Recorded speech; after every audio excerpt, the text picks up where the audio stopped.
My guest was inside the room today during the questioning of Gordon Sondland, the U.S. ambassador to the European Union. Congressman Mike McCaul is top Republican on the House Foreign Affairs Committee. Congressman, great to see you tonight. Thank you for coming you too, Martha. Back on the program. What can you share with us? Because what we heard so far with regard to that testimony was that Gordon Sondland expressed that he was disappointed that there was a construct to kind of go through the former mayor of New York, Rudy Giuliani, the current attorney for President Trump, and this other group of people, rather than go through the normal channels of the ambassador's office and the State Department.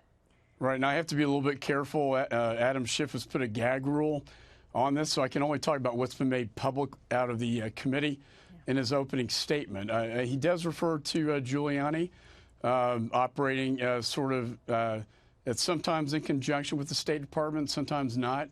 But I think what is like a common theme with the testimony that's been made public is that there's no quid pro quo here. And I think that's very clear from the president's phone conversation. I was a former federal prosecutor in the public integrity section. They reviewed that phone call and found that there's no criminal violation. I don't think that's been talked about very much. And so I don't think there's anything really earth-shattering that I've seen come out of these depositions, and as a top Republican on foreign affairs, I've been sitting through all of them. All right, let me ask you a little bit about the Turkey and Syria situation, because obviously there are a lot of people in your party who do not like the way that this was handled. The president came out today after a 120-hour ceasefire was announced after discussions with President Erdogan of Turkey and Vice President Pence and Secretary of State Pompeo. And here's what the president said.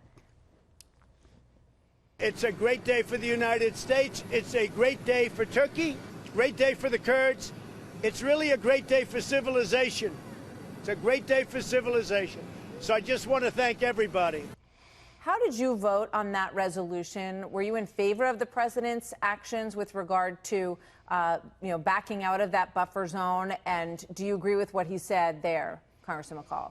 Well, I agree with what I just got a phone call from the vice president updating me on the ceasefire negotiations. I commend the vice president and Secretary Pompeo and the president for ending this bloodshed. I have my concerns about withdrawal from Syria, particularly as it pertains to protecting the homeland. I think when I was at the White House meeting yesterday that's been so publicized, and I think after the speaker left and we got down, Democrats stayed in the room. We had a very civil, very substantive conversation.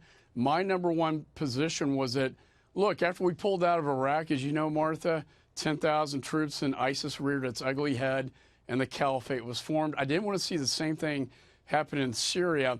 I got assurances from the chairman of the Joint Chiefs of Staff to the Secretary of Defense to the President of the United States that we are not completely withdrawing from Syria, that we will have a residual force to protect the homeland. And I commend the vice president on the negotiations, a 5-day ceasefire, after which there'll be a permanent ceasefire in place. Let's hope that works. We hope. I mean, in the meantime, in the meantime, I have a sanctions bill that I've introduced with Chairman Elliot Engel, and I know the Senate, our counterparts, have introduced the bill as well. If it fails, our sanctions will go forward. Well, let me ask you this, because Vice President Pence referred to the YPG, which we used to call the SDF when we were working with them.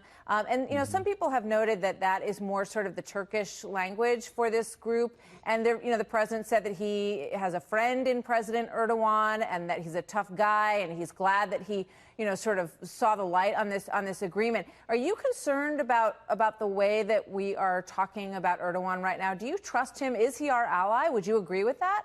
Well, they're a NATO ally, but I don't like his style of leadership. I think he's trying to return Turkey to the Ottoman Empire. The fact that he bought Russian military equipment, the S-400, which tracks our F-35, I think just speaks volumes about what kind of alliance we have. But we do have Incirlik Air Base there, so it's a tricky alliance right now.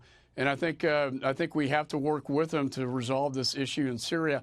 Secretary Pompeo is traveling to Europe with our coalition partners to try to reach some sort of stabilization agreement in Syria.